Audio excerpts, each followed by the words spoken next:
Not if you can hear me. Is there anyone? راجر واترز بیش از 3 دهه همراه گروه پینک فلوید میلیون‌ها نفر را در سراسر جهان مسحور کرد با نوآوری‌های بیمانند در موسیقی، شعر و اجراهای زنده.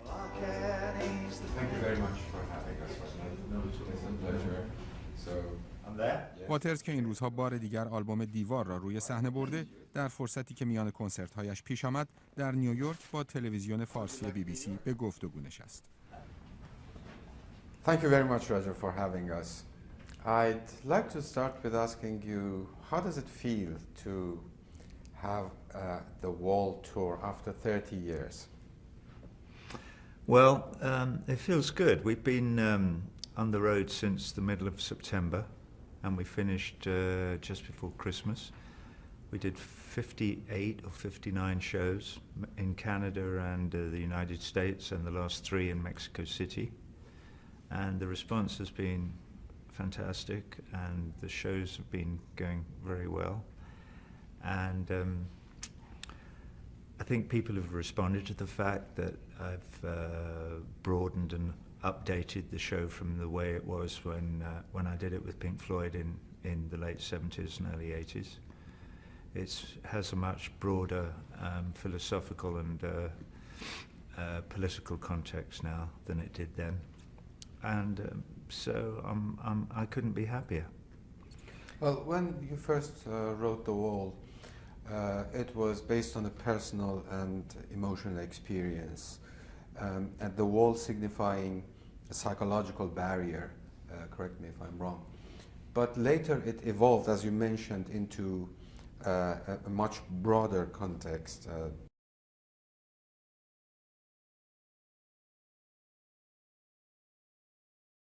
Bringing in political, geopolitical, ideological elements into it. How did this evolution take place, and why, in your mind?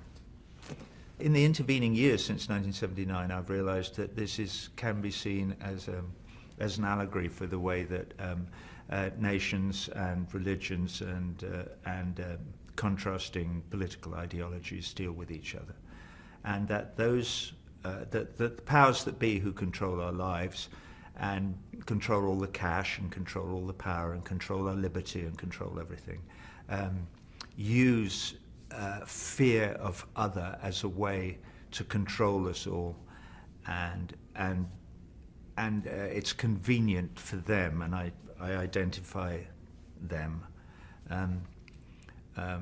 to encourage us to believe that these walls exist between us and them, based upon the fact that we were born in different places, or that we have different economic or philosophical or political ideologies to which we adhere, or religious probably the most important of all, and that if they can keep us at each other's throats, it is convenient for them, because then they can go on skimming all the cash off the top of the pile and keep themselves in enormous comfort. And it provides little opportunity for redress by the rest of the world, and so the wall as a symbol is extremely important now, because we get a chance to look at it from both sides, given the burgeoning of information technology and the sharing through the internet and through Facebook and through the different ways that there are now for people to communicate with one another across religious, political, national and ideological borders.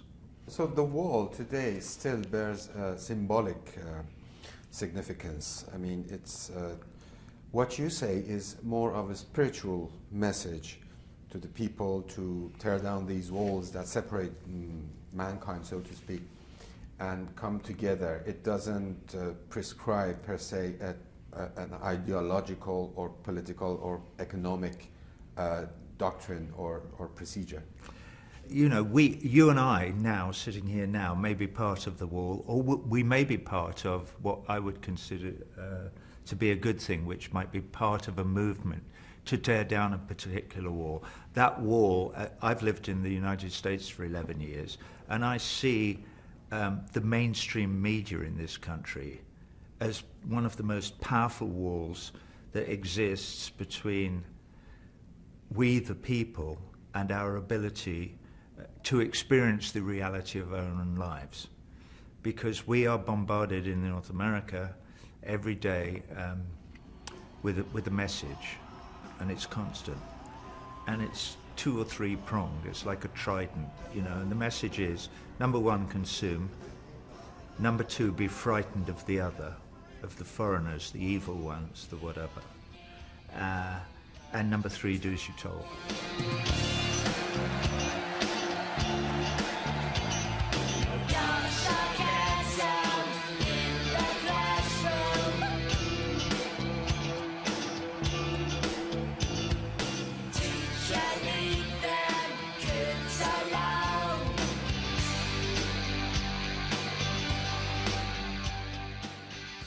The power of the media, and particularly television in this country, is beyond anything that we can kind of comprehend, and I think it affects our lives enormously all the time.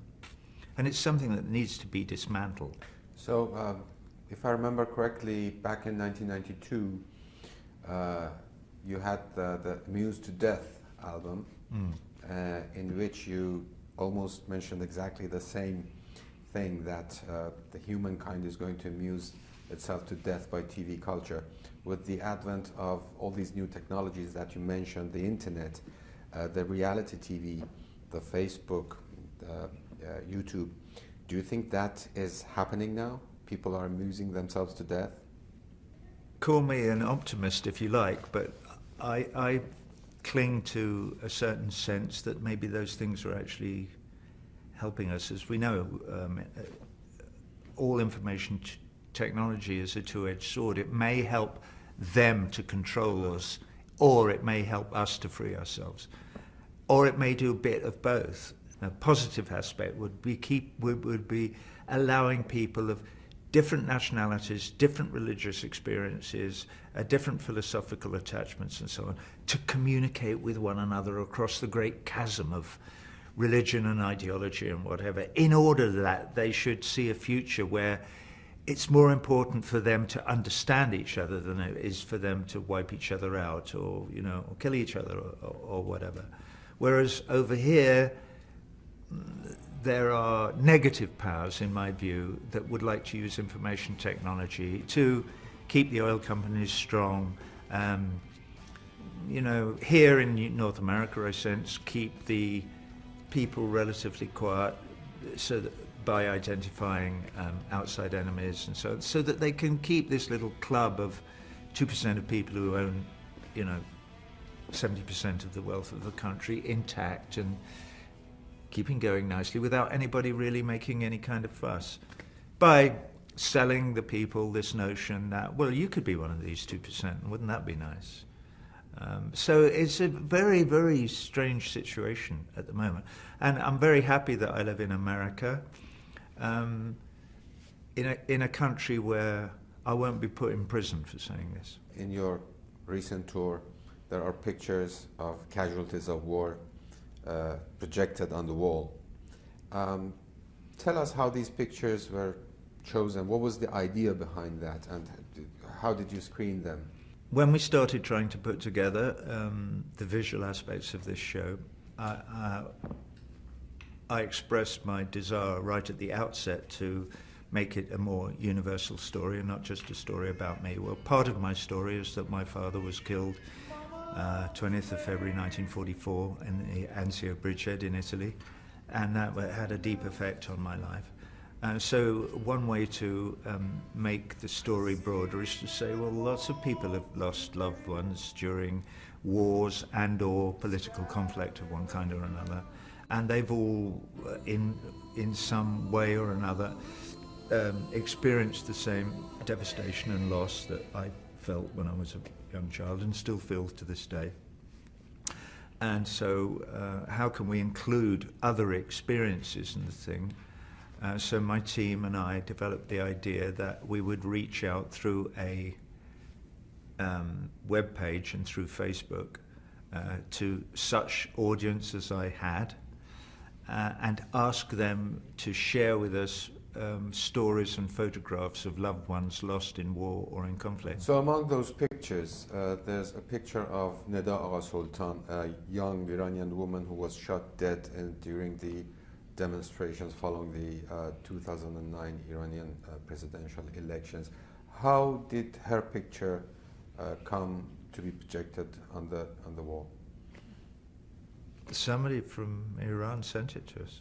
I mean, was there a mechanism for screening them, to verifying or rejecting some pictures, or Yeah. just any pictures that Yeah, some of the relatives sent? Yeah, but the screening was very simple. We didn't screen out or reject any pictures of anybody who had died in any war or in any conflict or political From any unrest. side? From anybody. You know, Gandhi's in there just because somebody sent Gandhi in and went. And as you say, Neda as well. We got so many Nedas sent into us.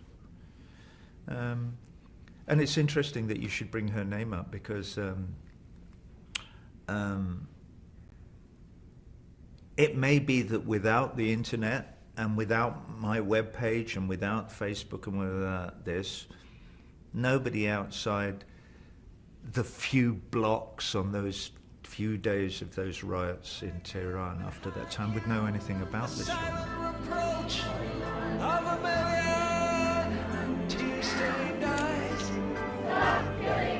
Don't be surprised when a crack in the ice appears under your feet.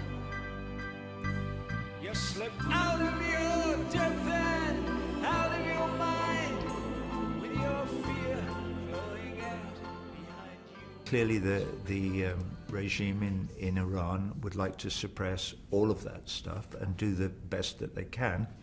And then maybe they're quite efficient at it, but nevertheless, some of that news gets out.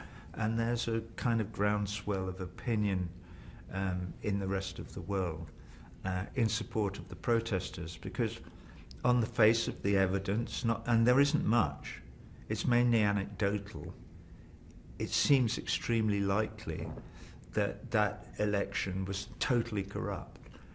But because of the way the system works in Iran now, as far as I can judge, as an outsider looking in from the outside, we have A, no recourse to the law, but B, we have no way of finding out the information. There's no route to finding out who actually voted in that election and how many votes were cast and where they were cast, because it's all under the control of, a ministry of somebody. So we saw it in 2002 in this country when there was a fairly close election between the second Bush and Gore.